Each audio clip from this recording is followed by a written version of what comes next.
मान्यजीको समय 6 मिनेट रहेको छ र यसपछि माननीय श्री ज्ञानेन्द्र बहादुर कार्की।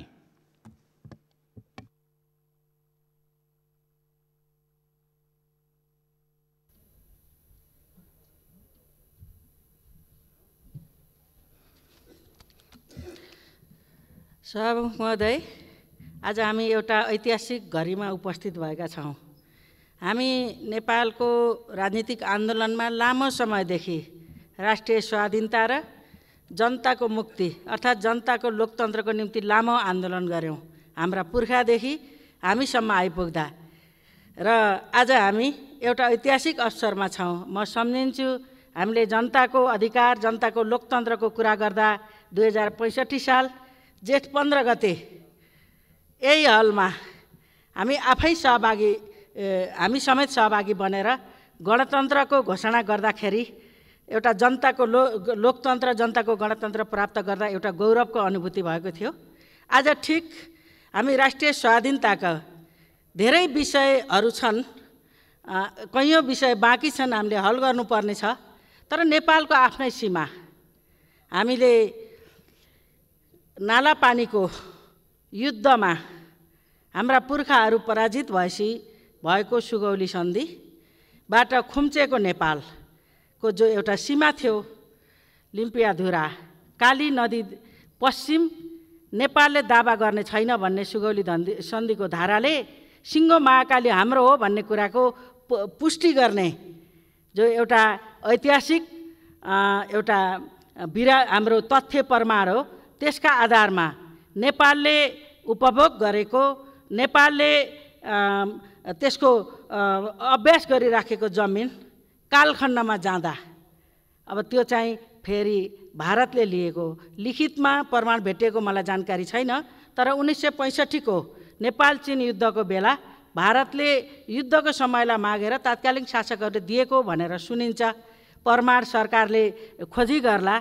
62 मा मात्रै आएर भारतीय सेना बस्दै क्रमशः त्यसलाई विस्तार गर्दै गर्दै झन्नै 650 भन्दा बढी स्क्वायर फिटको जमिन अहिले भारतले हडपेर बसेको एउटा जुन स्थिति थियो र पहिले नेपालको नक्सामा भएको 11-12 सालका पाठ्यपुस्तकमा हेर्दाखेरि पाठ्यपुस्तकमा देखिने, तर 30-32 सालबाट गएर हराएको, नक्सामा पनि हराएको जमिनलाई चाहिँ अहिले सरकारले प्रस्ताव गरेर संविधान संशोधन गरेर नेपालको नक्सा परिवर्तन गरेर संविधानको अनुसूचीमा नै राख्ने गरेर संविधानको जुन एउटा संशोधन गर्ने प्रस्ताव लिएर अब हामी पारित गर्दैछौँ।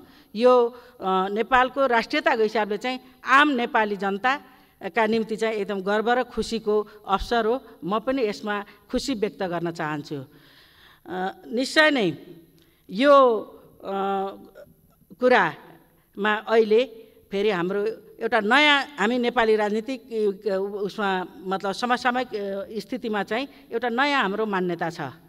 खास गरेर पछिल्ला राजनीतिक आन्दोलनहरूमा राष्ट्रिय सहमति, चाहे सत्ता पक्ष होस् प्रतिपक्ष होस्, हाम्रो चाहिँ राजनीतिक सहमति सहकार्य गर्ने जो एउटा परम्परा छ र विगतमा कैयौँ सन्दर्भमा ती पुरा भएका छन्। अहिले यति बेला आउँदा सिङ्गो जनता, संसदमा भएका सबै पार्टीहरू सरकारले लिएको संशोधन प्रस्तावमा ऐक्यबद्धता गर्ने जुन कुरा छ, यो एउटा इतिहासको गर्वपूर्ण अवसर हो र हामी सबैले त्यो भूमिका पुरा गरेका छौँ। र आज नेपाली जनता अत्यन्तै खुसी र हर्ष प्रकट गरिराखेका छन्। र अब यो अभिभारा पुरा गरिसकेपछि हामी आज संविधान संशोधन हुन्छ, अनुसूचीमा यो परिवर्तन हुन्छ, लोगोमा निशान छापमा परिवर्तन हुन्छ।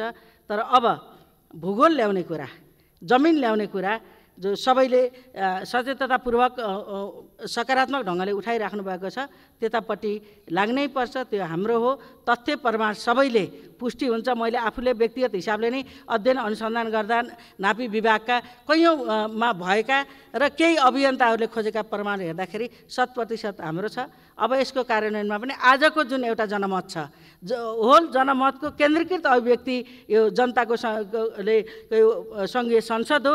यहाँ जुन ढङ्गको एक मना एकता भएको छ, सर्वसम्मत भएको छ, यो तागत र यो बलबाट अब फेरि हाम्रो जमिनको उपभोगमा ल्याउने कुरा र मेरा पूर्ववक्ता सांसदले बोले जस्तै अब हामी 21औं शताब्दीमा आइसक्यौँ। 21औं शताब्दीमा आउँदाखेरि अब खुला सीमा सायद हुन्न। हामीलाई कोरोनाले एउटा पाठ सिकाइदिएको छ। कोरोना त 2-4 महिनामा 8-10 महिना 1-8 वर्षमा जाला, तर नेपालको सार्वभौम स्वतन्त्रता भौगोलिक अखण्डता कालान्तरसम्म रहनेछ। अब त्यसलाई व्यवस्थित गर्ने कुरालाई चाहिँ हामीले ख्याल गर्नै पर्दछ। मैले समाचारमा सुने ठोरी गाउँपालिकाको एउटा वडा अध्यक्षले आफ्नो वडाको बजेट र 4 किलोमिटर आफ्नो नेपाल भारत बिचको सीमालाई चाहिँ उहाँले फलामे बार लाउनु भएको छ। यसलाई पनि हामीले जसरी जमिन फिर्ताका निम्ति अब दोस्रो कदम भनेको कूटनीतिक वार्ता संवाद हो। हामी तेस्रो चौथोमा जान नपरोस्, हामी कामना गर्न चाहन्छौँ। किनकि त्यसपछिको त्यो जमिन ल्याउने वार्ता प्रक्रियापछि अब सीमालाई नियमन गर्ने र दुई देशका जनतालाई सहज ढङ्गले आउन जान मिल्ने गरेर निश्चित नाकाहरू राखेर अनि अरू चाहिँ हामीले अब सीमालाई चाहिँ तारबार गर्ने कुरातिर जानै पर्दछ। र मलाई के विश्वास छ भने हामीले कसैको 1 इन्च जमिन खोसेका छैनौँ। हामीले त हाम्रो ठुलो भूभाग गुमाएर बचाएको जमिन हो हाम्रो पुर्खाले। त्यो जमिनमा हामीले अपनत्व खोजेका छौँ र यसको सबभन्दा मर्म त हाम्रो छिमेकी राष्ट्र भारतले बुझ्न सक्दछ। 300 वर्ष जो ब्रिटिस इस्ट इन्डिया कम्पनीबाट प्रवेश गरेको ब्रिटिस पछि ब्रिटिस साम्राज्यवादको 300 वर्षमा बसेको अझै त्यो पुस्ताका मान्छे भारतमा जिउँदैछन्, किनकि उनीहरू गएको केवल 76-77 वर्ष मात्रै भएको छ। मलाई लाग्छ ती मान्छे नै अझै छन् र तिनैका दोस्रो पुस्ता अहिले शासन सञ्चालनमा छन्।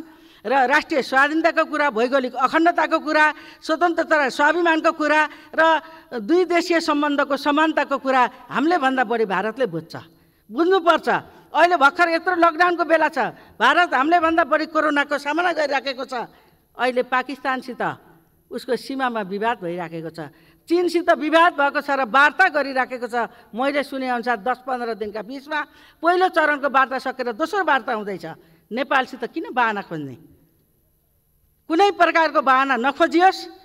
नेपाली जनताको यो एकता, यो राष्ट्रिय एकता र यो सुदृढ राष्ट्रिय एकतालाई चाहिँ बडो राम्रोसित मनन गरियोस् र सबै जनताले नेपाल सरकारलाई, अहिलेको नेतृत्व गर्ने सम्माननीय प्रधानमन्त्रीज्यूलाई जुन अभिमत दिएको छ त्यो अभिमतलाई राम्रोसँग बुझोस्। त्यो तागतमा सरकारले वार्ता संवादबाट अब जमिन ल्याउने ऐतिहासिक प्रक्रियालाई पनि अगाडि बढाओस्। म शुभकामना व्यक्त गर्दै आफ्ना भनाइ अन्त गर्न चाहन्छु। धन्यवाद। मान्य श्री प्रकाशमान सिंह, मान्यजीको समय 3 मिनट रहेको छ र यसपछि मान्य श्री पम्फा भुसाल।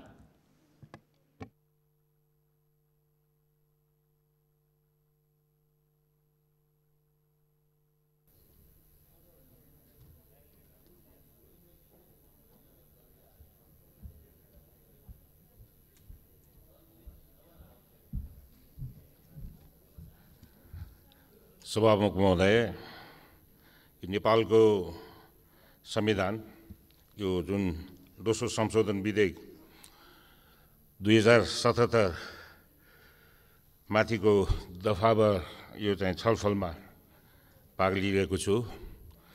सभामुख महोदय, सुरुमै नै यो चाहिँ जुन यो छलफलको क्रम सकिसकेपछि यो चाहिँ जुन पारित गरियोस् भनेर चाहिँ जुन प्रस्ताव आउँदाखेरि नेपाली कांग्रेसको चाहिँ केन्द्रीय कार्य समितिले पनि निर्णय गरेको छ र नेपाली कांग्रेसको संसदीय दलले पनि यो चाहिँ प्रस्ताव आउँदाखेरि सर्वसम्मतबाट चाहिँ त्यसको पक्षमा चाहिँ मतदान दिनको लागि यो चाहिँ निर्देश गरिसकेको कारणले गर्दाखेरि म सभामुख महोदय मार्फत एउटा यो चाहिँ जुन राष्ट्रियताको यो चाहिँ जुन सवालमा, यो सार्वभौम सत्ताको सवालमा र भौगोलिक अखण्डताको सवालमा नेपाली कांग्रेस जहिले पनि जस्तो सुकै चाहिँ परिस्थितिमा पनि त्यसमा चाहिँ तल माथि नगरिकन अडेक भएर बसेको इतिहासबाट चाहिँ त्यो चाहिँ प्रमाणित गरिसकेको छ भन्ने कुरा म यहाँ सभामुख महोदय मार्फत भन्न चाहिँ चाहन्छु। यो खास गरेर यो चाहिँ जुन लिम्पियाधुरा, कालापानी र चाहिँ यो चाहिँ जुन लिबुलेखको यो जुन भूभाग हो, जुन जमिन हो, त्यो नेपालकै थियो। किन भन्दाखेरि 1816 को मार्च 4 मा चाहिँ भएको चाहिँ जुन सुगौली सन्धि अनुसार पनि लिम्पियाधुराबाट बगेको नदीलाई काली नदी भनेर चाहिँ भनिएको छ र त्यो काली नदीको चाहिँ पूर्वतिर नेपाल पर्छ र पश्चिमतिर चाहिँ भारत यो चाहिँ इन्डिया पर्छ भन्ने कुरा त्यसमा स्पष्टसँग चाहिँ उल्लेख गरेकै कारणले गर्दाखेरि पनि अब विभिन्न कालखण्डमा जस्तै कि अब 32 सालमा र यो 36 देखि 38 सालमा जुन नक्साहरू चाहिँ बनाउँदाखेरि अब चाहिँ जुन एउटा चाहिँ भनौँ न तत्कालीन अब सरकारले चाहिँ गर्नुपर्ने काममा चाहिँ कमी भएकोलाई अब अहिले आएर चाहिँ यो आजको दिनमा हामीले चाहिँ एउटा ऐतिहासिक यो चाहिँ निर्णय र चाहिँ सहमतिकै आधारबाट यो चाहिँ कुरा फेरि एउटा सन्देश के हो त भन्दाखेरि यी राष्ट्रियताका सवालमा मात्र नभइकन अब चाहिँ नेपालका हरेक नेपालीले यो चाहिँ जुन भनौँ न चाहिँ आन्दोलन गर्दाखेरि चाहिँ सहमतिको आधारमा चाहिँ आन्दोलन गर्ने र चाहिँ प्राप्त गरेका अधिकारहरूलाई पनि संस्थागत गर्नुको लागि पनि सहमतिबाट चाहिँ अगाडि बढ्नुपर्छ भन्ने सन्देश आम नेपाली जनताले चाहिँ चाहेको कुराले पनि सबै दलहरूले चाहिँ त्यसमा चाहिँ मनन गर्नुपर्छ भन्ने यहाँ चाहिँ भन्न चाहिँ चाहन्छु। सभामुख महोदय, यो चाहिँ विभिन्न यो चाहिँ जुन सर्वे अफ इन्डियाबाट चाहिँ प्रकाशित गरेको यो चाहिँ जुन नक्साहरू चाहिँ छन् ती नक्साहरूमा पनि सधैँ चाहे त्यो चाहिँ 1827कै किन नहोस्, 1856कै किन नहोस्, या चाहिँ 1947मा यो 7औं संस्करण जुन कि यो चाहिँ ब्रिटिस पिरियडको चाहिँ अन्तिम नक्सा चाहिँ प्रकाशित गर्दाखेरि पनि यो लिम्पियाधुराबाट चाहिँ बगेको नदीलाई नै काली नदी भनेको कारणले गर्दाखेरि यो चाहिँ जमिन भूभाग चाहिँ नेपालकै हो भन्ने चाहिँ कुरा यो आजको चाहिँ जुन यो संशोधन भइसकेपछि पनि यसले चाहिँ अझै यसलाई चाहिँ बल यसले चाहिँ मिल्छ र चाहिँ हाम्रो चाहिँ छिमेकी मुलुकसँग एउटा चाहिँ मेच्योरिटीका साथ एउटा चाहिँ परिपक्व तवरले यो चाहिँ वार्ताको माध्यमबाट आफ्नो चाहिँ कुराहरू चाहिँ हामीले चाहिँ राखेर यसलाई चाहिँ अगाडि बढाउनु पर्छ भन्ने कुरा म सभामुख महोदय मार्फत फेरि पनि आजको यो दिनमा नेपाली कांग्रेसको तर्फबाट हामी सबैले यसको चाहिँ पक्षमा चाहिँ हामी चाहिँ मतदान गरिरहेका छौँ र चाहिँ पछि पनि यो चाहिँ राष्ट्रियताको चाहिँ सवालमा नेपाली कांग्रेस त्यसको चाहिँ गम्भीरतालाई चाहिँ बुझ्दै हामी चाहिँ जहिले पनि यो राष्ट्रियता राष्ट्रिय हितको सवालमा नेपाली जनताको पक्षमा सधैँ रहिरहनेछ भन्ने कुरा म यहाँ चाहिँ सभामुख महोदय मार्फत भन्दै मेरो आफ्नो कुरा यहाँ चाहिँ टुङ्ग्याउँछु। धन्यवाद।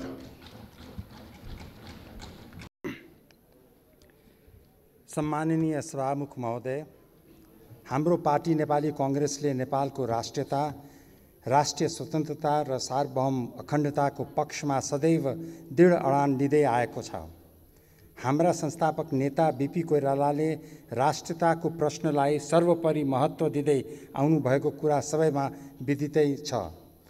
वर्तमान सरकारले कालोपानी, लिम्पियाधुरा र लिपुलेक लगायत देशको सम्पूर्ण भूभाग समेटेर नेपालको नयाँ नक्सा तयार गरेको निर्णयलाई हाम्रो पार्टी नेपाली कांग्रेसले समर्थन गर्दछ।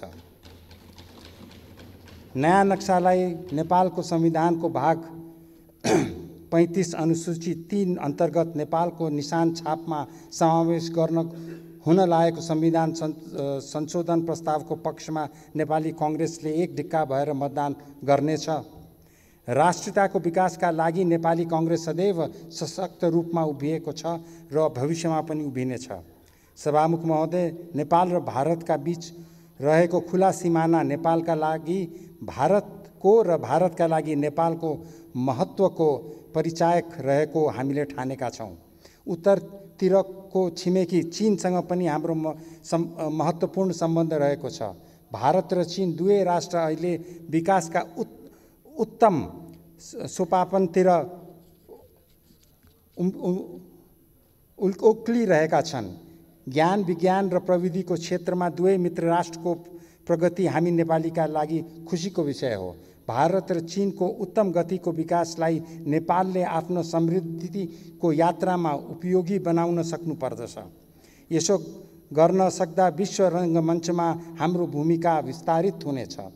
यसै आधारमा नै हामीले छिमेकीका लागि सकारात्मक मित्रको भूमिका खेल्न सक्छौँ। सभामुख महोदय, उत्तर र दक्षिणका हाम्रो दुवै छिमेकीका साथ हामीले समानता आधारमा आपसी सम्बन्धको विकासमा ध्यान दिनुपर्दछ। नेपाल र भारत बीच रही आएको सामाजिक, सांस्कृतिक, आर्थिक र राजनीतिक सम्बन्धमा रहेको सहजता, निरन्तरता बिग्रिन दिनु हुँदैन। यसमा सरकार जति चलाखो र परिपक्व रूपमा प्रस्तुत हुन सक्यो त्यति नै नेपालको हितमा परिस्थितिको निर्माण हुनेछ। नेपालले आफ्नो वास्तविक अस्तित्वको परिचय खोजिरहेका भूभाग समेटेर नक्सा जारी गर्नु नेपालको राष्ट्रिय आवश्यकता हो। यो कार्यबाट नेपाल र भारतका बीच कुनै द्वन्द्व, वैमनस्यता उत्पन्न हुनु हुँदैन। सुमधुर नेपाल र भारत सम्बन्ध जति नेपालका लागि आवश्यक छ, अन्तर्राष्ट्रिय मञ्चमा भारतका लागि त्यति नै उपयोगी पनि छ। भारतले यो कुरा राम्ररी बुझ्नु पर्दछ र बुझेको पनि होला। भारत र चीन दुवै छिमेकीको मित्र राष्ट्रले हाम्रो राष्ट्र स्वाभिमानको सम्मान गर्न हामीले विश्वास लिएका छौँ। सभामुख महोदय, नेपालको राष्ट्रियताको पक्षमा के सरकार र के प्रतिपक्ष, हामी सबै एकसाथ उभिएका छौँ। संसारभरि नै हाम्रो एकताको यो सकारात्मक सन्देश हो। धन्यवाद। जय नेपाल।